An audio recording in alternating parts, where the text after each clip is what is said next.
Bon, aujourd'hui, je te parle de Kagurabashi. Dès que j'en ai entendu parler, on m'a dit que ce manga, c'était une giga masterclass et que ça allait défoncer tous les mangas actuels. Ah, du coup, j'ai voulu me faire mon avis. En termes d'histoire, bon, on suit les aventures de Shihiro, le fils d'un des meilleurs forgerons du monde.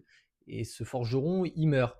Voilà. Donc son fils, il va chercher à le venger. Et c'est très très cool, bordel. L'histoire est pépite. Les chapitres sont denses, ça va vite, c'est vif. On passe pas par quatre chemins, ça va direct. Il y a une vengeance, le mec va se venger. Et voilà, c'est tout. Il y a aucun détour. Il va aller casser des gueules. On est au courant.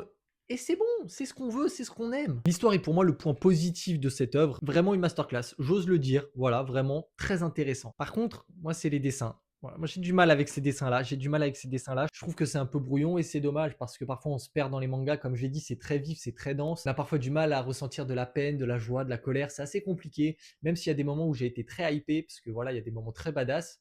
Le dessin en général, c'est vrai que c'est un peu un frein pour moi. Malgré tout, l'histoire est assez prenante pour que le dessin passe au second plan. Ça en fait vraiment une œuvre de fou. Si tu veux le découvrir, n'hésite pas à aller acheter le tome 1, il est sorti le 14 février. Et si tu l'as déjà lu, dis-moi ce que tu en as pensé en commentaire. Allez, ciao!